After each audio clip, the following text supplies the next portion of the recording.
बिस्मिल्लाहिर्रहमानिर्रहीम, अस्सलाम वालेकुम। विनस स्पोर्ट्स के साथ आपका मेज़बान शहजादा मोइन हाजिर है। हम अपने प्रोग्राम में क्रिकेट, हॉकी, फुटबॉल और दीगर खेलों पर बात करते हैं और उसके साथ कोशिश करते हैं जो खेल ग्रास रूट लेवल पर खेले जाएं उसको अपने प्रोग्राम में डिस्कस करें। पाकिस्तान सुपर लीग 8 का मेला इस वक्त जारी है। बड़ी दिलचस्प मैचेस जो हैं इस वक्त पिंडी में खेले जा रहे हैं। अगर बात करें पाकिस्तान सुपर लीग के साथ साथ ख़वातीन के आलमी दिन के मौके पर आज विमेंस का मैच भी खेला गया। बड़ा दिलचस्प मैच भी रहा आज का, इस पर भी हम डिस्कशन करेंगे और कल के मैच के हवाले से भी बात करेंगे। जिस तरह इस्लामाबाद यूनाइटेड, हम देखते हैं कि 200 प्लस टारगेट जिस तरह कल उन्होंने चेज़ किया, 205 रन स्कोर किए थे मुल्तान सुल्तान ने और 206 रन का टारगेट उन्होंने चेज़ किया। इस्लामाबाद की जो बैटिंग है वो बैटर्स बड़े ज़बरदस्त फॉर्म में दिखाई दे रहे हैं। कुछ दिनों पहले हमारे जो एक्सपर्ट है वो भी ये हमारे प्रोग्राम में कहते हैं ज़रूर नज़र आए कि इस्लामाबाद की जो बैटिंग है वो खासकर अगर बैटिंग नहीं बॉलिंग भी स्ट्रॉन्ग और उसके साथ जो ऑलराउंडर से सजी टीम है इस्लामाबाद बड़ी मजबूत नज़र आ रही है पाकिस्तान सुपर लीग 8 पे। इन सारे सूरत हाल पे बात करने के लिए हमारे साथ स्टूडियो में मौजूद हैं जावेद खान साहब जो स्पोर्ट्स एनालिस्ट हैं, उनके साथ साथ मौजूद हैं जमील अहमद साहब, ये भी स्पोर्ट्स एनालिस्ट हैं, उनके साथ मज़हर अमान साहब हैं, स्पोर्ट्स एनालिस्ट मज़हर अमान साहब भी हैं। तीनों से हम कल के मैच पे भी बात करेंगे, ख़वातीन के आलमी दिन में के मौके पर जो है आज जो मैचेस हुए हैं उस हवाले से भी बात करेंगे। सबसे पहले जावेद खान साहब के पास आते हैं। जावेद खान साहब, क्या कहेंगे इस्लामाबाद यूनाइटेड और लाहौर कलंदर्स के हवाले से पाकिस्तान सुपर लीग 8 में हम देखते हैं बड़ी ज़बरदस्त इनकी कारकर्दगी जारी है। देखिए, इस्लामाबाद यूनाइटेड एक बहुत ही यूनिक टीम है जो पहले PSL से और आज तक एक कंसिस्टेंट है अपने रिजल्ट्स के अंदर। उनकी टॉप मैनेजमेंट जिस तरह से सिलेक्शन करती है, ड्राफ्ट करती है अपने प्लेयर को, वो बहुत शानदार है। उनका कॉम्बिनेशन बॉलिंग, बैटिंग और ऑलराउंडर्स का एक बड़ा अच्छा वो है। आप ये देखें कि उनके जो मिडिल ऑर्डर हैं, मिडिल ऑर्डर में अगर आज़म नहीं चलता तो आसिफ अली चलता है, लेकिन कल की खूबी ये थी कि कल दोनों ने स्कोर नहीं किया और स्टिल जो है कल वो जिस तरह फ़हीम अशरफ ने मैच को फिनिश किया तो ये उनका खूबी है। मैनेजमेंट का बहुत ज़्यादा उस पर नज़र आता है रिफ्लेक्शन के टीम की परफॉर्मेंस। ऐसी वो हल्की टीम नहीं है, वो पीछे से कम बैक करती है जिस तरह से ऑस्ट्रेलिया का खासा है। वो आखिरी बॉल तक जो है गिव अप नहीं करते हैं। अच्छा, कम बैक करती है। कम बैक करने के लिए जेल होना बड़ा ज़रूरी होता है जावेद खान साहब है, क्योंकि हम देख रहे हैं जिस तरह कप्तानी कर रहे हैं शादाब, तो ऐसा लगता है कि टीम बहुत ज़्यादा जेल है इससे इस्लामाबाद यूनाइटेड की। एक तो कप्तान कैप्टन के लिए जो वो होती है ना रिस्पेक्ट, वो होती है ड्रेसिंग रूम, और ड्रेसिंग रूम में रिस्पेक्ट जब मिलती है जब आपकी कारकर्दगी अच्छी हो। जैसे एक ज़माने में इमरान खान थे, उनकी रिस्पेक्ट इसलिए नहीं थी कि बहुत हैंडसम थे, बहुत खूबसूरत थे, बात ये थी कि उनकी जो परफॉर्मेंस थी और जिस तरह से वो उसकी प्रिपरेशन करते थे, तो हर प्लेयर जो है फिर उनकी तरफ देखता था और डरता था कि हमें कम से कम इनके जो ये कहते हैं हमें वो करना चाहिए। जो नहीं करता था इमरान खान उसको अगले मैच से बाहर कर दिया करते थे। तो ये शादाब की बड़ी अच्छी खूबी है कि फील्डिंग में आप देखें किस तरह जान मारते हैं। तो एक पोटेंशियल पाकिस्तान का नज़र आ रहा था कि कैप्टन के तौर पे भी इनको शायद लोग समझ रहे थे। फिर अब आजकल शाहीन आफरीदी का नाम लिया जा रहा है, तो पाकिस्तान में एक फिर दोबारा से एक वो पुराना जो 90s का दौर है कि एक लिस्ट होती थी पोटेंशियल कैप्टन्स की, जो कि मैं समझता हूँ टीम के लिए अच्छा वो नहीं है शगुन कि इतने ज़्यादा कैप्टन जो है ना आपके उसमें आ जाएं बैकग्राउंड में, और फिर एक सियासत जो है ना ये सियासत है शायद आप समझ रहे हैं जो अब से कुछ अरसे पहले जो सीरीज़ है पाकिस्तान में खेली गई उस दौरान होती हुई नज़र आई, क्योंकि बड़े जो है नुक्ताचीनी होती नज़र आई है खासकर बाबर आजम के हवाले से। देखिए, बाबर आजम, हमारे मीडिया को ये सोचना चाहिए, एक आपको हीरा, एक होनहार बैट्समैन मिला है जो दुनिया मानती है, जो बैक टू बैक ICC का प्लेयर ऑफ द ईयर बना है। वो कोई ऐसे तो नहीं बना है, कोई है ना उसमें बात। अब आप ये चाहते हैं कि वो जो अपना ब्रांड ऑफ क्रिकेट वो नोन है, जिस तरह से बाबर इस मकाम तक पहुंचे, अब वो छोड़ के वो शाहिद आफरीदी बन जाए या वो साइम अय्यूब बन जाए। देखिए, साइम अय्यूब अपने स्टाइल में पूरा है, लेकिन बाबर का ये स्टाइल नहीं है। बाबर एक कंप्लीट ऑर्थोडॉक्स बैट्समैन है, वो उसी तरह खेलें। हाँ, जैसे कल साइम अय्यूब और ये खेले, दोनों ने की जो पार्टनरशिप थी उसने इस मकाम पे ज़ल्मी को ले आया कि इन्होंने कल बहुत आसानी से ये मैच मैं समझता हूँ जीता है। क्या कहेंगे जमील साहब कल के मैच के हवाले से, खासकर पहले इस्लामाबाद के हवाले से बात कर लें। इस्लामाबाद यूनाइटेड के जिस तरह जेल होकर टीम खेल रही है, कुछ अर्से पहले आप मेरे प्रोग्राम शो पे ही कहते हुए नज़र आए कि ये टीम बड़ी मजबूत नज़र आ रही है, ऑलराउंडर से सजी है, लेकिन हम ऑलराउंडर से ज़्यादा जहाँ पर हम देखते हैं बैटर्स परफॉर्म नहीं करते, वहाँ इनके ऑलराउंडर ज़रूर कारामद हो जाते हैं। हाँ, इसमें कोई शक नहीं है। देखें, कल का जो मैच था ना वो दोनों टीमों के लिए बहुत अहम मैच था। अब जहाँ पर टॉस जीत के शादाब ने जो है फील्डिंग का फैसला किया, तो लग बज़ाहिर ये रहा था कि शायद ये इनका फैसला जो ना दुरुस्त नहीं है, लेकिन ये कि और उसका सबूत ये है कि इन्होंने फिर 205 रन भी मतलब करा दिए। अब 205 रन जो है पहाड़ जैसा स्कोर जो है ना, मतलब जब सामने खड़ा हो जाए तो उसके बाद जो है फिर, लेकिन जिस तरह मतलब ये कि कल 75 रन की इनिंग शान मसूद ने खेली, क्योंकि हम उन पे बड़ी मतलब वो हो रही थी नुक्ताचीनी कि यंग लड़के रन कर रहे हैं और उनसे जहाँ कल उन्होंने 50 गेंदों में 75 रन 150 के स्ट्राइक रेट से करके ना मतलब कुछ जवाब तो दिया है। लेकिन एक छोटी इनिंग जो है रिजवान भी खेल के गए, लेकिन टिम डेविड ने जो 222 रन के स्ट्राइक रेट से जो 60 रन की इनिंग खेली है, वो जो है ना वो जो ये टोटल 205 रन का बना है उसमें उस इनिंग का बहुत जो है ना मतलब ये कि वो अमल दखल है। फिर जब उसके बाद जब ये चेस करने के लिए आए तो मतलब ये कि लग रहा था कि क्या कहते हैं ना, ये जो टारगेट है, ये टारगेट मैं समझता हूँ कि 205 रन का टारगेट जो है ना वो ठीक ठाक था टारगेट। लेकिन आपने देखा होगा, मैं आपके प्रोग्राम में पहले भी कह चुका हूं कि 2016 से लेके आज तक जो है ना इस्लामाबाद यूनाइटेड जो है ना इसी तर्ज की क्रिकेट खेल रही है, और चाहे वो 120 पे आउट हो जाए, वरना खेलते रहेंगे तो 200 से ऊपर भी कर देते हैं। कल भी आप देखिए कोई मतलब इतनी कोई बड़ी इनिंग जो है ना मतलब नहीं मतलब नजर आई है, लेकिन आप ये देखें छोटी छोटी ने गुरबाज ने मतलब ये कि 14 गेंदों में 26 रन, और मतलब जो छोटी फिर इनफॉर्म बैटर्स है, आजम खान नहीं चले लेकिन उसके बावजूद जो है आजम ने चले, आसिफ ने चले, शादाब ने कल रन कर दिए 44 रन 26 गेंदों के। ये जो छोटी छोटी वो होती है ना मतलब। अच्छा फिर देखिए सबसे अहम बात यह है कि जो लड़का टीम से बाहर था फहीम अशरफ, उसने इस्लामाबाद यूनाइटेड को 2 मैच लगातार जितवाए, मतलब फिनिश कर गए। असल चीज ये होती है, तो जहां पर हम उसकी जगह पे मोहम्मद वसीम जूनियर को खिला रहे थे, वो इस टूर्नामेंट का टोटल फ्लॉप हुए हैं। मतलब जिस तरह नवाज फ्लॉप हुए हैं इसी तरह ये भी बिल्कुल फ्लॉप हुए हैं। तो मैं ये समझता हूं कि शायद जो है ना ये जो अब जो सीरीज होने जा रही है अफगानिस्तान के खिलाफ 25, 27 और 29 को जो शारजा के अंदर मैचेस हैं, उसके अंदर मैं समझता हूं कि 3-4 लड़के ऐसे मुझे नजर आ रहे हैं। अब फहीम अशरफ ने भी मतलब अपनी कारकर्दगी, फिर इमाद वसीम जो टीम से बाहर थे उनकी कारकर्दगी नवाज से बहुत बेहतर है। फिर आप अगर आ जाते हैं तो इस वक्त सबसे ज्यादा जो चर्चे हैं वो हैं साइम अयूब के। साइम अयूब आपके पास साइम अयूब हो गया। तो मैं ये समझता हूं कि कुछ प्लेयर, नए प्लेयर जो है ना, मुझे मतलब लग रहा है कि शायद जो है ना क्या कहते हैं जो अफगानिस्तान की जो सीरीज होने जा रही है, देखिए ये ऐसा मतलब सही टाइम है ना कि अगर इस टाइम के ऊपर आप इन नौजवान देखें, अगर जो लड़के टीम से बाहर थे पीएसएल के अंदर जिन लड़कों ने कारकर्दगी दिखाई है वो डिजर्व करते हैं कि वो आए। और जो है ना देखिए हार और जीत, देखिए क्या होगा, ज्यादा सीरीज ही हार जाएंगे ना, कुछ नए प्लेयर तो आपके पास आ जाएंगे ना, आपकी बेंच स्ट्रेंथ तो मजबूत होगी ना। तो मैं समझता हूं कि ये 3-4-5 लड़के जो हैं, ये मुझे आजम खान भी, इसमें एक नाम आजम खान का भी आप ऐड कर लें, ये 4-5 लड़के हैं। उसामा मीर का नाम आ रहा है सामने, उसामा मीर, ये लड़कों के चांसेस हैं कि ये शायद जो टीम अनाउंस होने जा रही है अगले हफ्ते उनमें शायद आपको ये शायद वो शामिल हो। मतलब अमान साहब क्या कहेंगे, कोयटा ग्लैडिएटर्स और कराची किंग्स की टीमों के हवाले से हम देख रहे हैं कि कोयटा ग्लैडिएटर्स के कुछ शायद 1% चांस ज़रूर नज़र आ रहा है इस टूर्नामेंट के अंदर। कैसा देखते हैं आप? तो आज के मैच में कप्तान सरफराज अहमद भी नहीं खेलेंगे, मोहम्मद नवाज कप्तानी करते दिखाई देंगे आज के मैच में। बहुत शुक्रिया। देखिए दोनों टीमें जो है ना इस वक्त बॉटम पे, और जिस तरीके से जो है उनकी कारकर्दगी जो है पिछले सालों में भी थी, इस साल में भी कोई उनको ज़्यादा कोई डिफरेंस नज़र नहीं आया। वो पहले भी जो है पिछले ईयर्स में भी जो है जिस तरीके से जो है ना पीएसएल में थी, वो दोनों की दोनों टीमें इसी जगह पे थी और आज भी वही। मैं समझ रहा हूँ जो है ना जिस तरीके से जो है ना कोयटा ग्लैडिएटर जेल नहीं हो पा रही पिछले 3-4 सालों से। शुरू के इन्होंने पीएसएल बहुत ही जेल होकर खेला और बड़े ही कम्बिनेशन के साथ और बहुत अच्छा खेला, और जिस पे उन्होंने पीएसएल जीता भी और उसके बाद वो फाइनल में भी पहुंचे। वो कारकर्दगी न तो जो है ना बिल्कुल भी जो है कोयटा ग्लैडिएटर की सामने नजर नहीं आ रही। इसके साथ साथ जो है ना आप कराची की टीम को देखना, कराची की टीम में ये थोड़ा सा डिफरेंस जरूर आया है।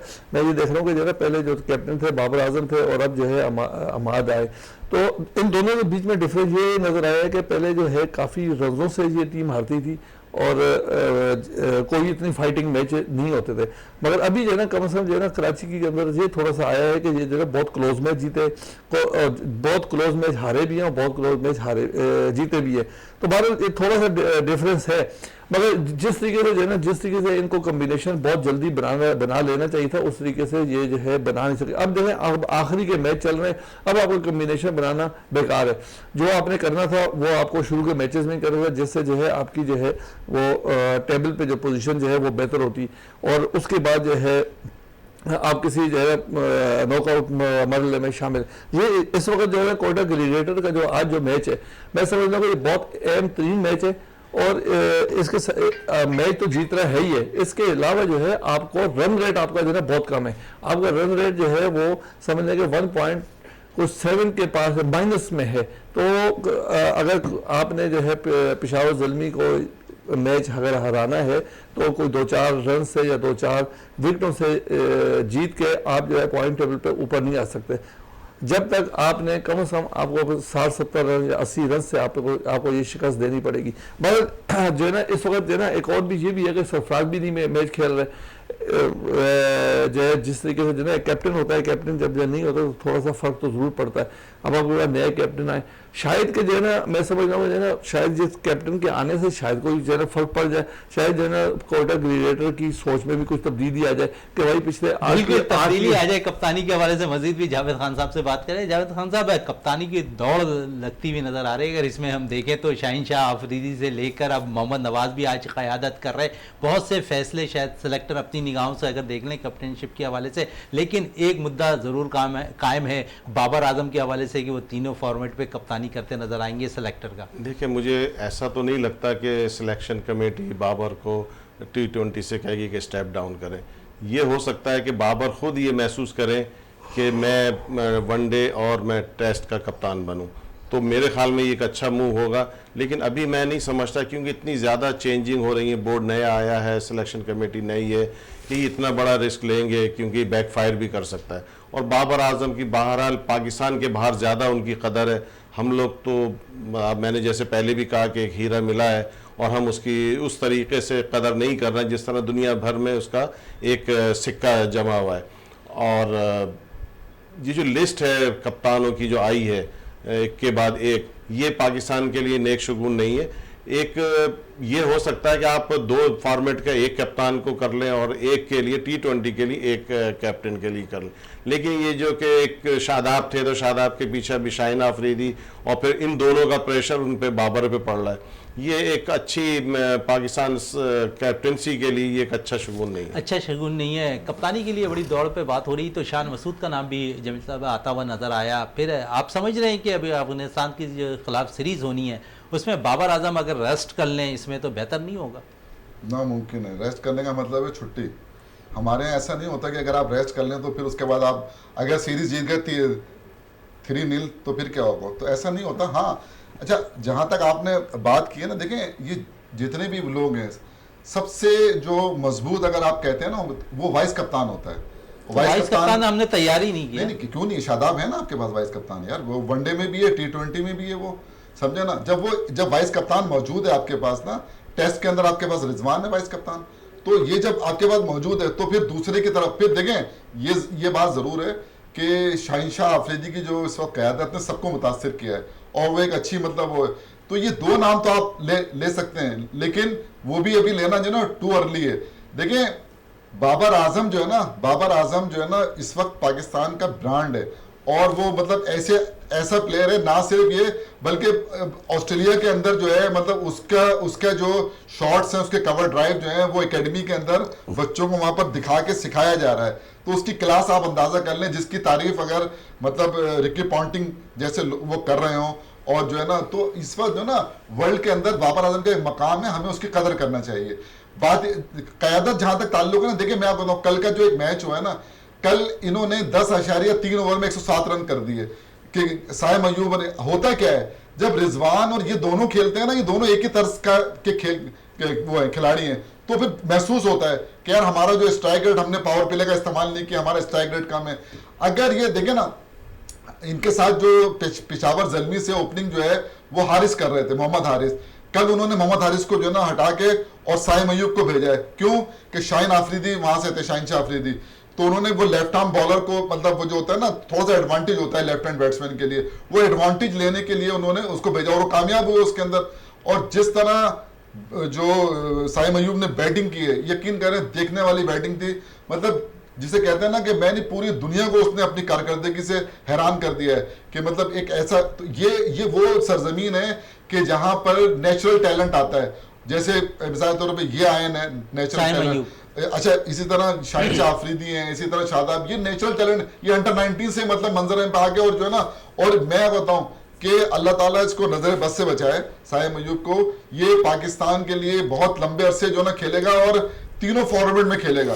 ये टेक्निकली भी बहुत साउंड प्लेयर है, और जिस तरह के ये जो शॉट और जो एतमाद है, पहली मरतबा 2020 के अंदर जब कोयटा ने इनको पिक किया था उस वक्त की कारकर्दगी इतनी अच्छी नहीं रही थी, लेकिन उसके बाद जो ये आए हैं और जिस तरह इन्होंने खेला है आके, तो मैं ये समझता हूँ कि मतलब पूरे जितने भी क्रिकेट के जो शायकीन हैं उन सब के दिल में अपनी जगह कर ली, अपनी जगह बना ली। मजहर रहमान साहब, जिस तरह बात हो रही है नौजवान क्रिकेटर्स के हवाले से, हम अगर बैटर्स की तो बात कर रहे हैं, अगर बॉलर्स की बात कर लें इसी इवेंट में तो बड़े ज़बरदस्त हमें बॉलर्स भी दिखाई दे रहे हैं। एहसानुल्लाह की बात कर लें, आकब जावेद की बात कर लें, बड़े ज़बरदस्त बॉलर नज़र आ रहे हैं, गो कि उन्होंने परफॉर्म भी कर दिया है। समझते हैं कि ये अफगानिस्तान के सीरीज़ में जो है शायद इनको भी मौका मिल जाए। देखिए हमेशा जो है दुनिया की जितनी भी टीमें, अगर कोई कमज़ोर टीम जो है ना आपके मुल्क में जो है वो सीरीज़ खेलने आती है, तो वो यकीनी तौर पे जो है ना अपने नए लड़कों को जो है चांस देती है और सीनियर प्लेयर्स को बाहर बिठा देती है, ताकि आप जो है उनको ऊपर तजर्बा कर सकें, उनको कॉन्फिडेंस दे सकें, ना कि आप जो है ऐसी टीम के खिलाफ उनको जो है दे दें जहाँ ऑस्ट्रेलिया के खिलाफ दे दें, इंग्लैंड के या इंडिया के खिलाफ, तो जो उनको कॉन्फिडेंस आना है वो भी नहीं आएगा। तो मैं समझता हूँ कि इस वक्त पाकिस्तान के पास एक बहुत अच्छा मौका है कि अफगानिस्तान की टीम आ रही है, आपके पास 3 मैच हैं, तो इसमें साइम अयूब जैसे हैं, आप इसको चांस दे सकते हैं। एहसानुल्लाह है ख़ास तौर पे जो जिस तरीके से बॉलिंग वो कर रहा है, मैं समझता हूँ वो ये दोनों प्लेयर तो डिजर्व करते करते।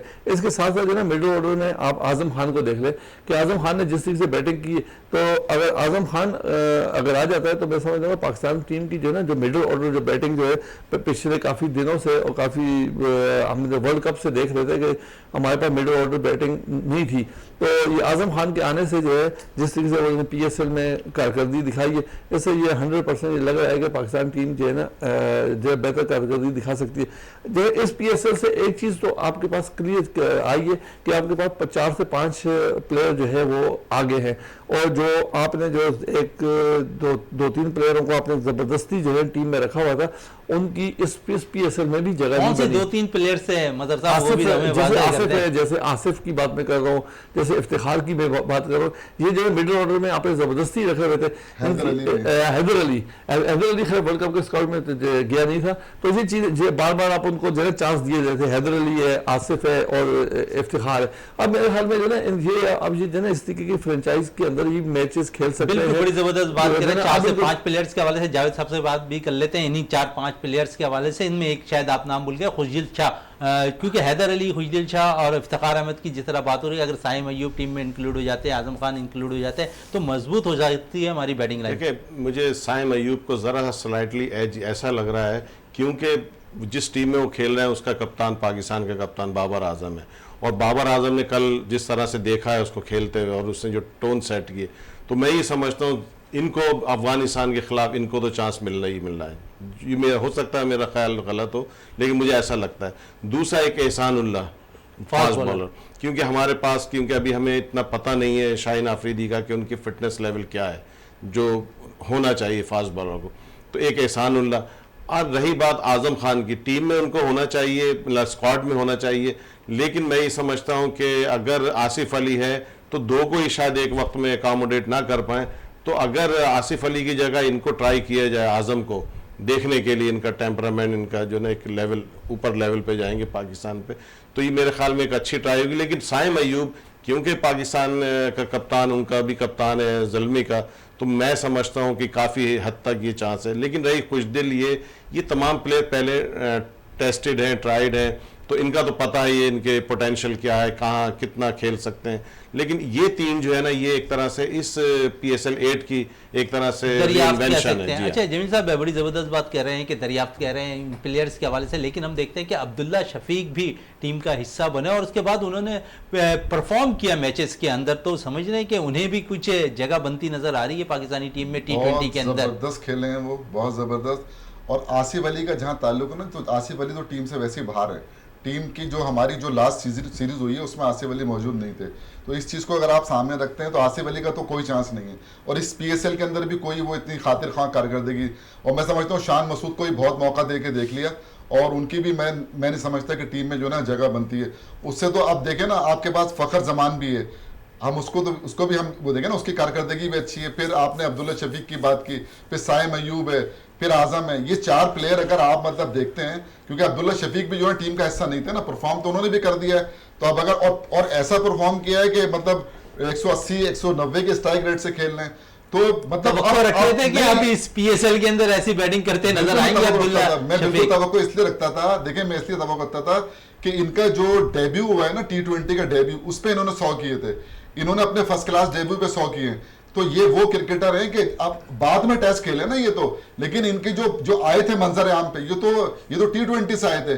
T20 के डेब्यू मैच में, जो नेशनल T20 होती है, उसके डेब्यू मैच में 100 करके तो ये मंजर आम पे आए थे। बाद में फिर ये जो ना टेस्ट में और इसके अंदर और उसके अंदर ये शामिल हुए हैं।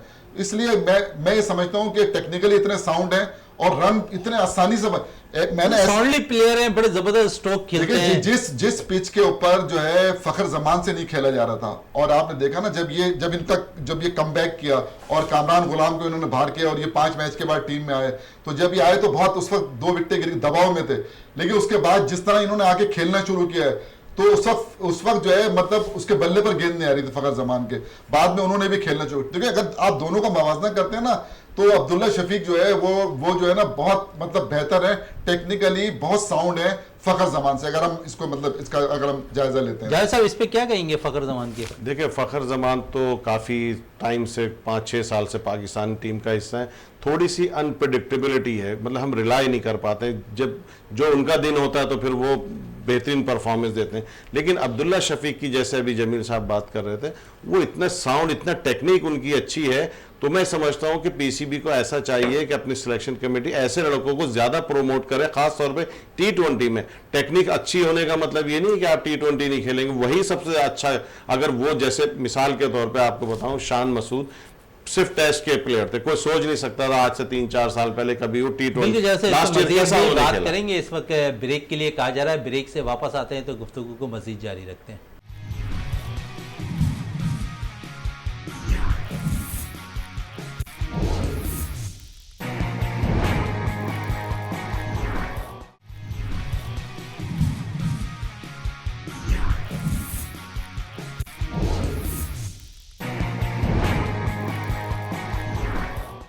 बिल्कुल, पाकिस्तान सुपर लीग के हवाले से वक्फे से पहले बात हो रही थी, तो मज़ीद भी बात कर लेते हैं। आज जिस तरह मैच खेला जाना है पेशावर ज़ल्मी और कोयटा ग्लैडिएटर्स के दरमियान, और जिसका टॉस जो है पेशावर ज़ल्मी ने जीता है और उन्होंने बैटिंग करने का फ़ैसला किया है, इस पर मज़ीद भी बात कर लेते हैं। जावेद साहब, क्या कहेंगे आज के मैच के हवाले से? और टीम आपने देखी है, अभी बड़ी ज़बरदस्त टीम है कोयटा ग्लैडिएटर्स ने आज ग्राउंड में उतारी, इस हवाले से क्या कहेंगे? देखिए, कोयटा ग्लैडिएटर का एक स्लाइट आउटसाइड चांस है अभी भी।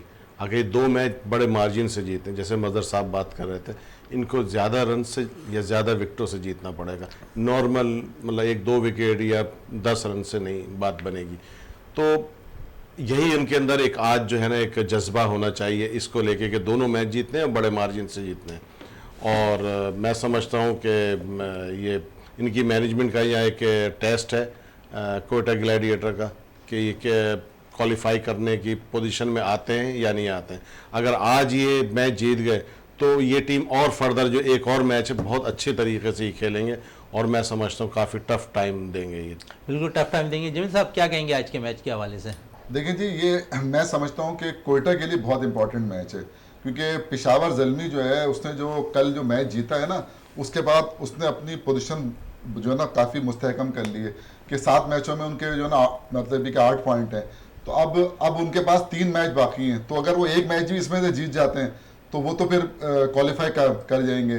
जबकि ऊपर अगर हम देखते हैं तो ऊपर से लाहौर का कलंदर ने कर लिया है क्वालिफाई, और क्या कहते हैं इस्लामाबाद यूनाइटेड, मुल्तान सुल्तान भी अभी जो है ना मतलब रडार में घूम रही है। 8 मैचों में 8 पॉइंट उसके भी हैं, 2 मैच उसने भी अभी खेलने हैं। तो एक आध मैच देखिए, इसमें इंपॉर्टेंट बात क्या है, ये तो अपनी जगह पर है, लेकिन इंपॉर्टेंट बात यह है कि हर टीम की ख्वाहिश ये होती है कि नंबर 1 और 2 पर आए।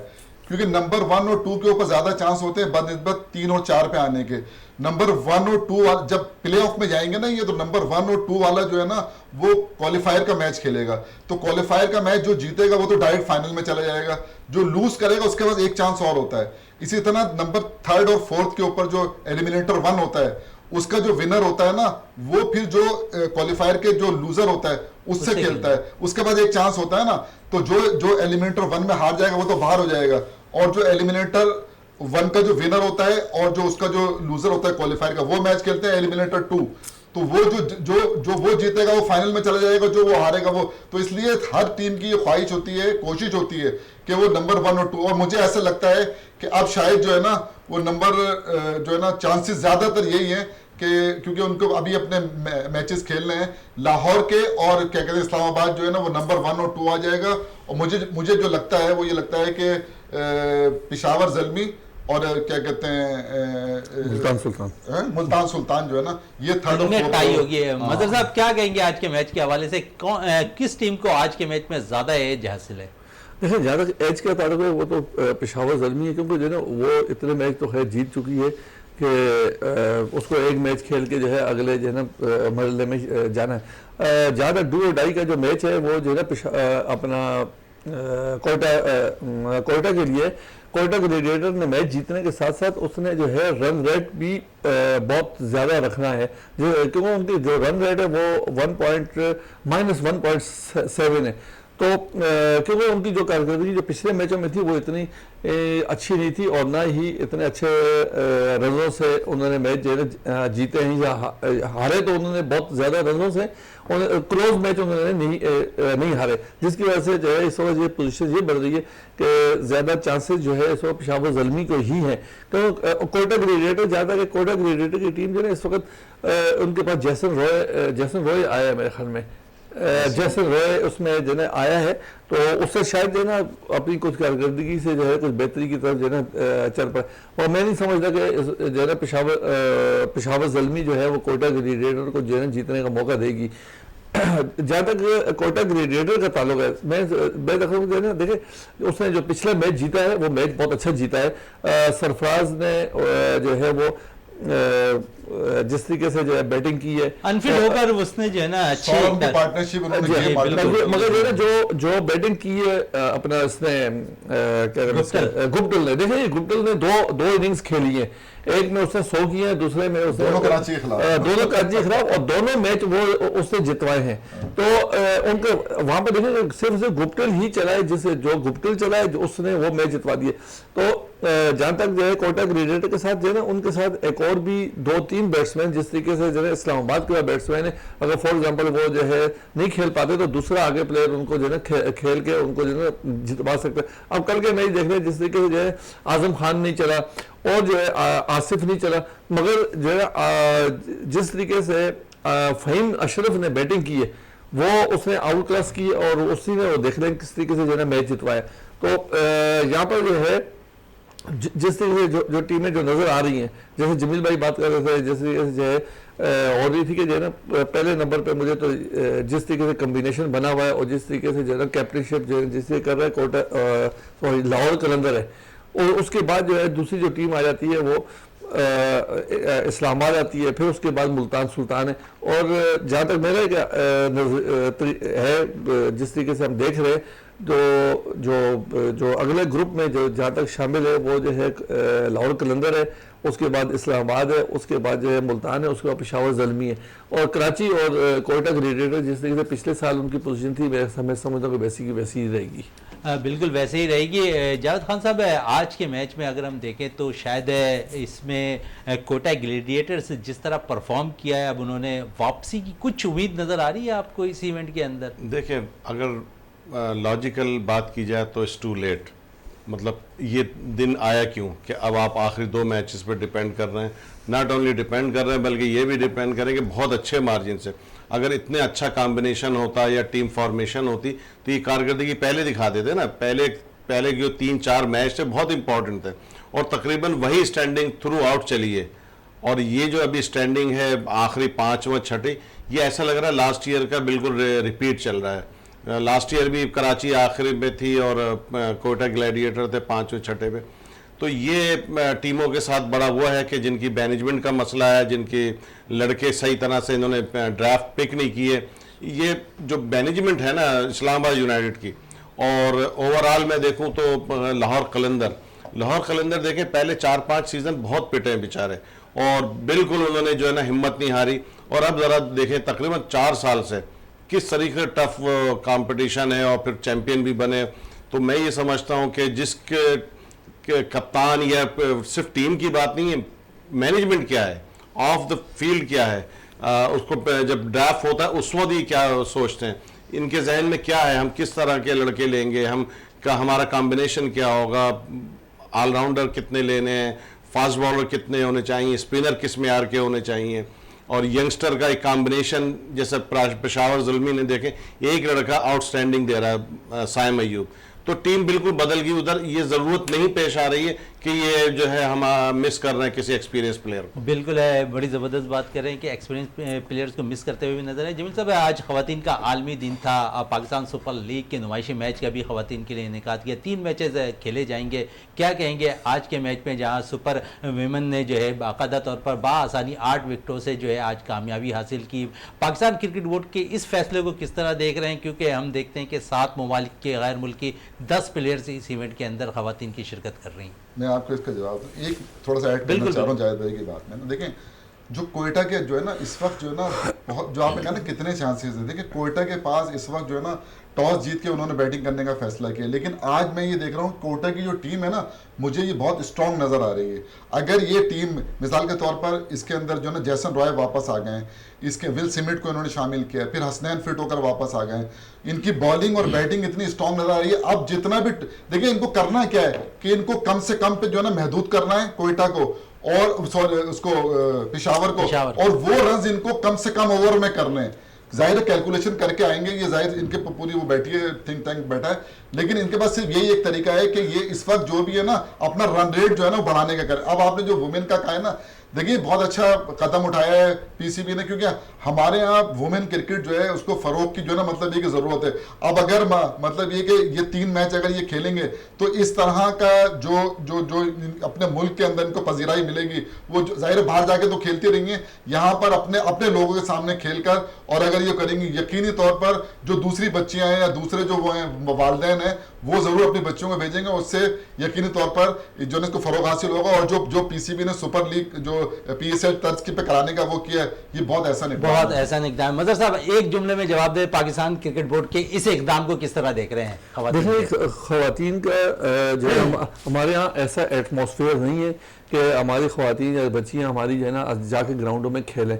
हमें जो है पाकिस्तान क्रिकेट बोर्ड को साथ जो है एसोसिएशन को ऐसा एटमॉस्फेयर देना पड़ेगा, ऐसे ग्राउंड्स देने पड़ेंगे जहाँ पर जाकर बच्चियाँ हमारी बिल्कुल जाकर वहाँ पर बच्चियाँ खेल सकें। मजहर रहमान साहब आपका बहुत बहुत शुक्रिया, जमील अहमद साहब आपका बहुत बहुत शुक्रिया, जावेद खान साहब आपका बहुत बहुत शुक्रिया। प्रोग्राम का अख्ताम करते हैं इस दुआ के साथ कि पाकिस्तान में खेल और खिलाड़ी तरक्की करते रहें और पाकिस्तान का सब जिलाली परचम दुनिया भर में रोशन रहे। इसी के साथ अपने मेज़बान शहजादा मोइन को इजाज़त दें। पाकिस्तान जिंदाबाद। जाते जाते कराची गेम्स के हवाले से एक पैकेज देखते हुए जाएं। जी बिल्कुल, बात करें अगर कराची में कराची गेम्स के हवाले से, तो कराची गेम्स में जो है मुख्तलिफ मुकाबले इस वक्त जारी हैं, और जहां पर हम देखें तो मुख्तलिफ मुकाबले वहां पर जारी है, क्रिकेट, हॉकी, फुटबॉल और दीगर खेलों के साथ साथ जो कराची के अंदर है इस वक्त हम देखते हैं बड़ी गहमा गहमी लगी हुई है। तो पंजा आजमाई खवातीन की इस वक्त जारी है, और हमारे साथ डायरेक्टर इकबाल साहब मौजूद हैं, इनसे बात करते हैं इस हवाले से। सर, क्या कहेंगे इस इवेंट के हवाले से? औज़ुबिल्लाहि मिनश्शैतानिर्रजीम, बिस्मिल्लाहिर्रहमानिर्रहीम। आपका शुक्रिया कि आप लोगों ने वक्त निकाला और आप लोगों ने दिन और रात तक मेहनत की है कवरेज के सिलसिले में। तो आर्म रेसलिंग के हवाले से जैसे बताते जाएं कि केएमसी और गवर्नर साहब के कोलैबोरेशन से ये इवेंट मुनक्किद किया गया है, और इसमें जेंट्स के साथ साथ जो है वो लेडीज़ को भी फौकियत दी गई है। ऐसा नहीं है कि सिर्फ जेंट्स के प्रोग्राम हो रहे हों और लेडीज़ के नहीं हो। तो लेडीज़ के आज आप खुद भी देख रहे हैं कि लेडीज़ का प्रोग्राम किस तरह से किस जोश और वलवले के साथ ये ख़वातीन जो हैं, ये बच्चियां जो हमारी और आपकी बच्चियां हैं, वो आज पार्टिसिपेट कर रही हैं। और हमें कभी उम्मीद है के एडमिनिस्ट्रेटर सफर रहमान साहब और गवर्नर साहब आंदा भी ऐसे ही इवेंट मुनक़्क़द करेंगे और उन्होंने ऐलान भी किया है कि पूरे साल इसको प्रमोट किया जाएगा।